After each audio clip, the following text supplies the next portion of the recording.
UFOs proved beyond a reasonable doubt, says former leader of U.S. top-secret program. Luis Elizondo was eager to support decades of conspiracy theorist claims that alien objects have visited Earth. He said, "In my opinion, if this was a court of law, we have reached the point of beyond reasonable doubt. I hate to use the term UFO, but that's what we're looking at. I think it's pretty clear this is not us, and it's not anyone else, so one has to ask the question where they're from."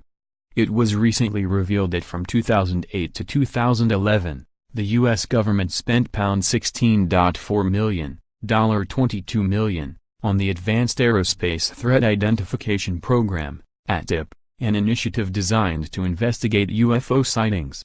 The Defense Department has acknowledged the existence of the program following a recent investigation. They claimed the initiative was shut down in 2012.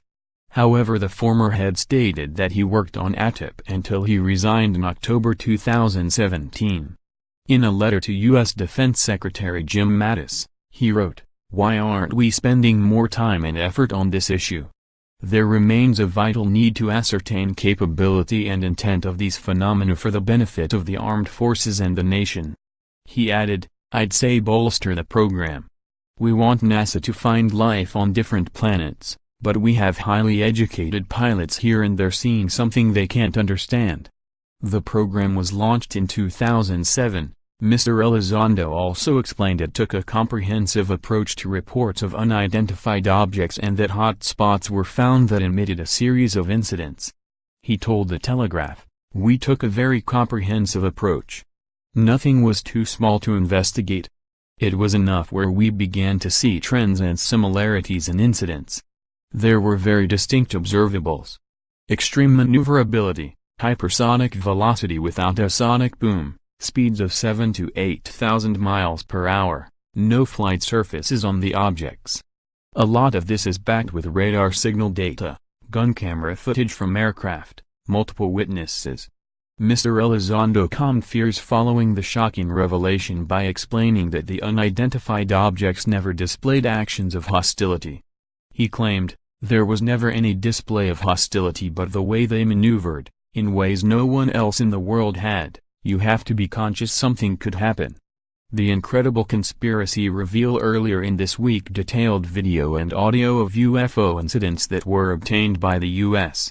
One particular instance details footage from a Navy F/A-18 Super Hornet, a twin-engine fighter, showing an unidentified aircraft surrounded by a glowing aura.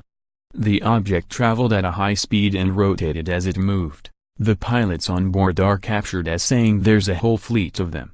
Commander David Fravor, a retired U.S. Navy pilot, who was present during the sighting, declared the object was something not from Earth. He added, "As I get closer, as my nose is starting to pull back up, it accelerates and it's gone. Faster than I'd ever seen anything in my life. We turn around, say let's go see what's in the water, and there's nothing. Just blue water. I don't think I was a nut job as an officer in the Navy. I wasn't drunk, I don't do drugs. I got a good night's rest. It was a clear day. I think someone should have looked into it."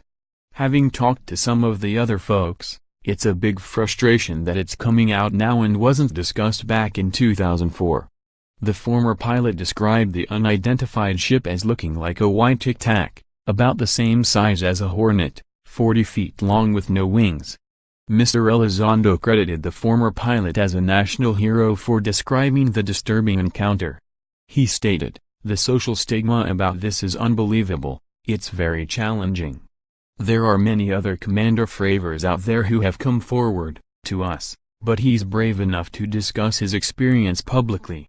The former program boss described his experience at the Pentagon and insisted many became convinced of the existence of UFOs. He went on, "We, career intelligence officers, tends to be skeptics by nature. For some of us working on it, the time came as an aha moment. For others it was a slow progress towards the realization that these are probably not any type of aircraft in any national inventory. I don't want to presuppose where they're from. We were looking at two things: what is it? How does it work? As to who's behind the wheel, and why is it here, that will fall into place. I think it's pretty clear it's not us, and it's not anyone else. What we were trying to do was basically take the voodoo out of voodoo science. Mr. Elizondo did not specify whether technology from unidentified objects had been gathered by the Pentagon.